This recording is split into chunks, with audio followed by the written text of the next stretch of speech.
Morgan Freeman outsmarts his betrayer. The final twist will leave you speechless. Morgan Freeman stepped out of the hotel, the evening air crisp against his skin. His driver waited by the sleek black car, the city lights reflecting off its polished surface. Just as he reached for the door handle, a boy burst from the shadows, breathless, eyes wide with panic. "Don't get in! Someone cut the brakes!" Morgan froze, everything around him blurred. The boy's voice trembled, raw with urgency. But was this a desperate scam, or a warning that could save his life? Does listening to the right person at the right time change everything? Comment: 1 for yes, 0 for no. Morgan turned, his sharp gaze locking onto the boy standing just feet away. Dirty clothes, hollow cheeks, wild eyes. A street kid, someone most people wouldn't even notice. But tonight he had made himself impossible to ignore. The chauffeur, startled, stepped forward. "Sir, do you know this boy?" Morgan hesitated. He didn't, but something about the way the boy was trembling, not just from cold, but from pure, unmistakable fear, made him pause. The boy gulped in air. "I heard them. The men in the garage. They cut the brakes. They said it'll look like an accident." Silence. Morgan's pulse slowed. Carefully, methodically, he studied the boy. Was this a trick? A desperate ploy for money? Or was it something much, much darker? The driver scoffed. "Sir, it's late. Let's go. This kid is probably..." "Check the car." Morgan's voice cut through the night, low and commanding. The chauffeur hesitated, then nodded, stepping toward the vehicle. The boy didn't blink, didn't move. And as the seconds stretched unbearably long, Morgan had the sinking feeling that tonight his life had hung by a thread. Then, the mechanic's voice rang out, a voice that turned Morgan's blood to ice. The chauffeur popped the hood, his hands steady despite the tension crackling in the air.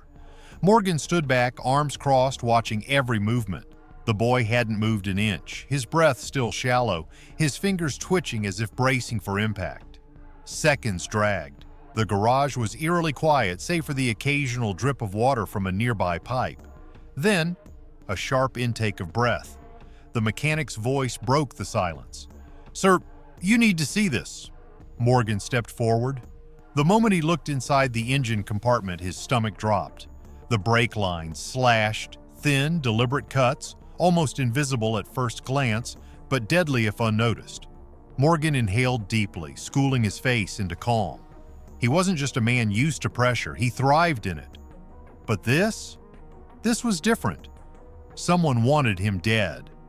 His fingers curled into fists at his sides, his mind raced through the possibilities. Who? Why? How had they gotten so close? The chauffeur looked pale, backing away from the car, as if it had suddenly turned into a loaded gun. The boy's voice was barely above a whisper. "I told you." Morgan turned, truly looking at the kid for the first time. He was young.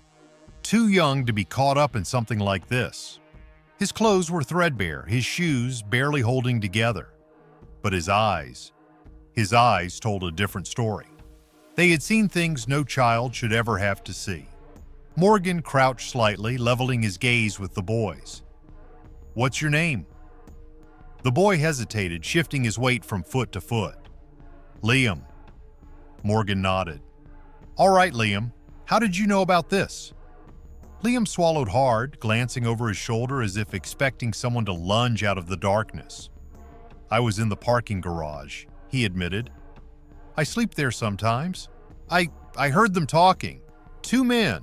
They said it would look like an accident, that no one would suspect." Morgan's jaw tightened. The air suddenly felt colder. The boy had just confirmed it. This wasn't some random act of sabotage, it was an assassination attempt. Morgan stood. His expression was unreadable, but his mind was a storm of calculations. Someone had taken the time to plan this. Someone had known his schedule, and someone had been confident enough to believe they would get away with it. He turned to his chauffeur. "Call the police, now." The chauffeur nodded, pulling out his phone with shaking hands. Morgan looked back at Liam, his expression unreadable. "You just saved my life." The boy shrugged, shifting awkwardly. "Guess so." Morgan studied him for a moment longer. Then he straightened. Whoever had planned this had failed, but they wouldn't stop now. Morgan Freeman wasn't about to sit back and wait for them to try again. Morgan stood beneath the dim garage lights, his mind already moving 3 steps ahead. Someone had tried to kill him. The thought should have shaken him, but instead it sharpened his focus. Whoever did this wasn't just reckless. They were confident. The chauffeur was on the phone with the police, his voice low and urgent. Liam shifted uncomfortably beside Morgan, hands stuffed into his worn-out jacket pockets. "You believe me now?" the boy asked, voice edged with something between relief and exhaustion. Morgan nodded. "Yeah, and I owe you for that." Liam gave a weak shrug, his eyes darting to the shadows beyond the garage. "I shouldn't be here," he muttered. "They might have seen me." That caught Morgan's attention. He turned fully toward the boy. "You think they know you overheard them?" Liam hesitated before giving a small nod. "They saw me run. I don't know if they knew why, but I can't stay in one place too long." Morgan exhaled sharply.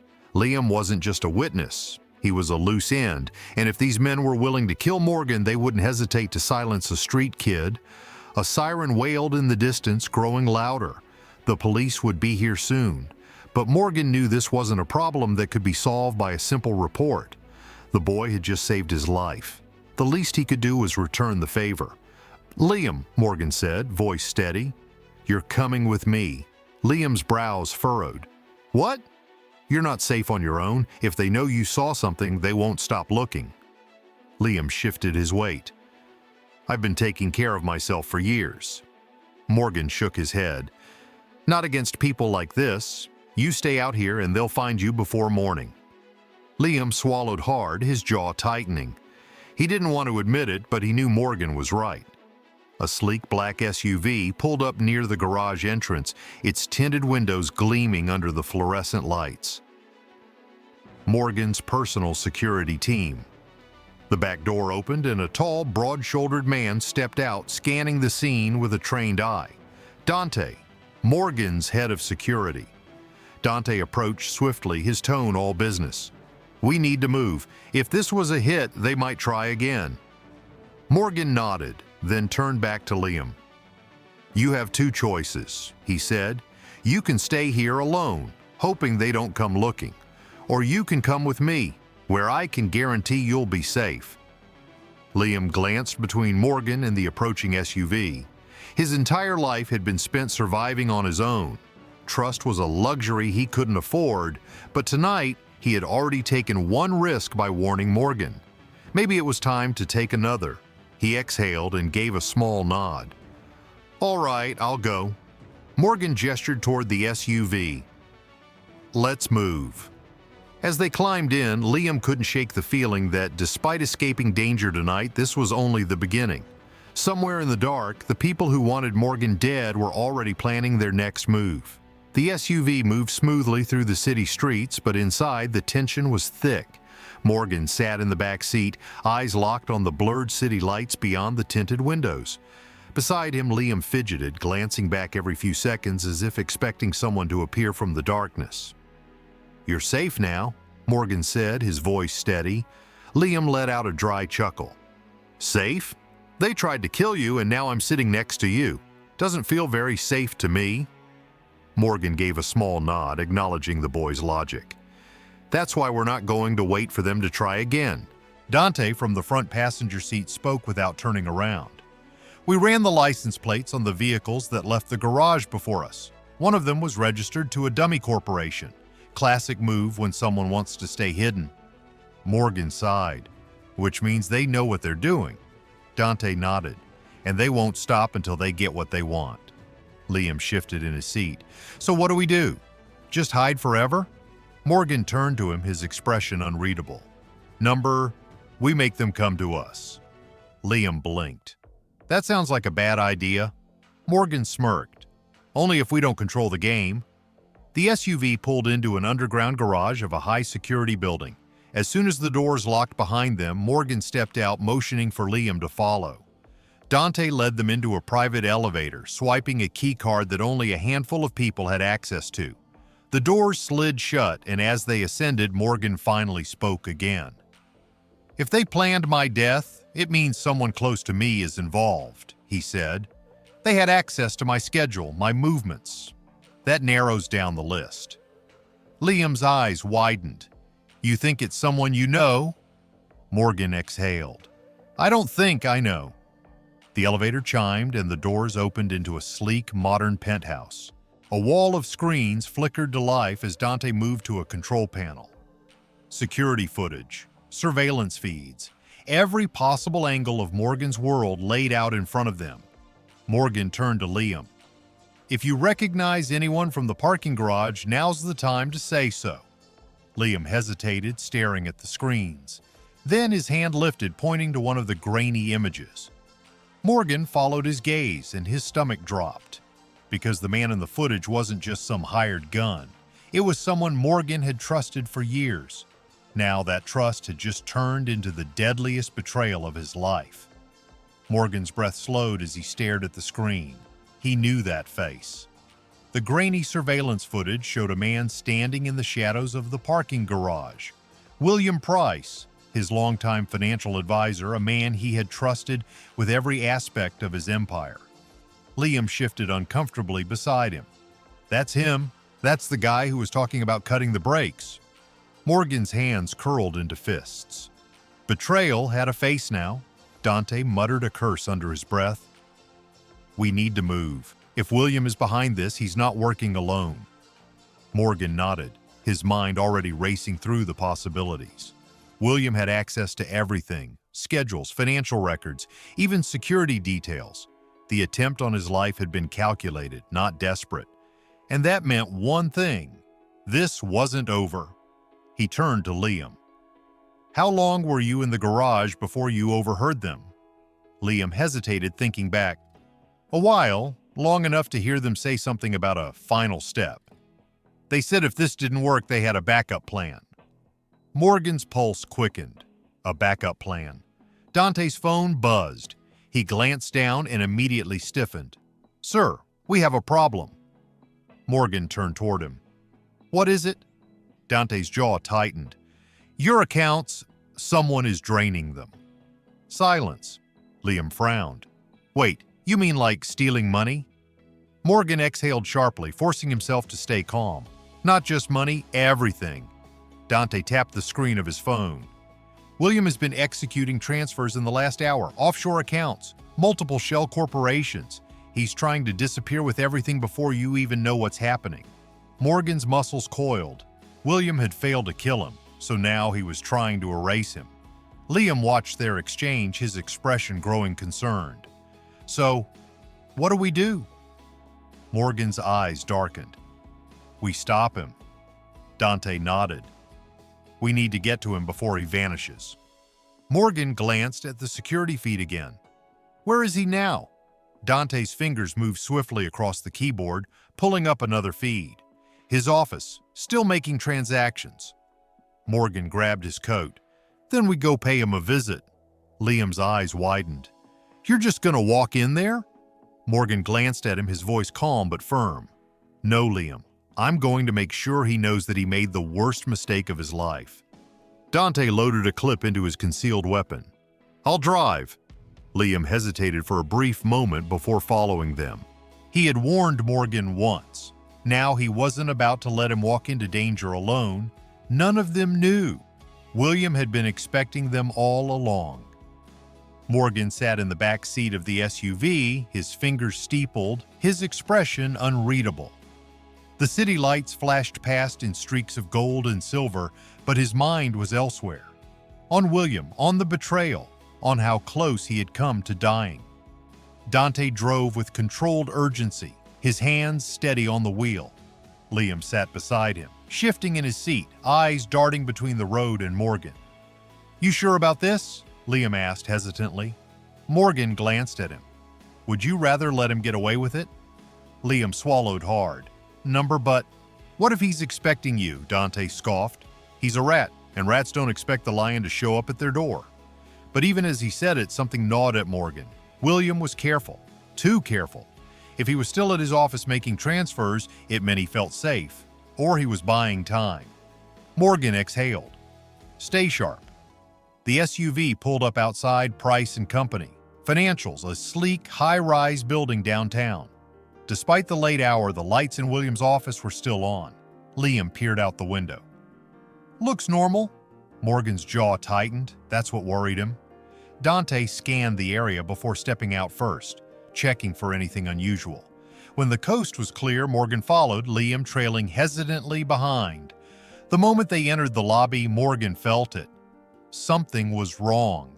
The receptionist's desk was empty. The air felt too still, too rehearsed. The elevator at the far end of the hall dinged open as if someone had been waiting for them. Dante's hand hovered near his concealed weapon. I don't like this. Morgan nodded, neither did he, but he wasn't about to back down. They stepped into the elevator, the door sliding shut behind them. The ascent was slow, each floor ticking by like a countdown to something unseen. When the doors opened, William's office stretched before them, the city skyline glittering through floor-to-ceiling windows, and there he was. William sat at his desk, swirling a glass of whiskey, his expression calm. Too calm. Morgan stepped forward, his voice cold. You didn't run, William chuckled, setting his glass down. And why would I?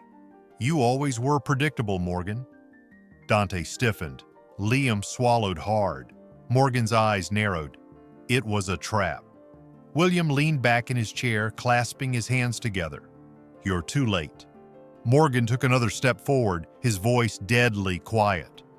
For what? William smirked. The second plan. Before Morgan could react, the lights cut out. Liam gasped, Dante swore, and from the darkness, footsteps approached. Morgan had walked into the lion's den, only this time he wasn't the one hunting. Darkness swallowed the room. For a split second, all Morgan could hear was the quiet hum of the city outside, the distant honking of a car, the faint murmur of life below. But inside, the silence was suffocating. And then came the footsteps. Slow, measured, closing in. Dante moved first, instinct kicking in. He grabbed Liam and shoved him toward the nearest cover, a marble column at the far side of the office. Stay down, he hissed. Morgan remained still.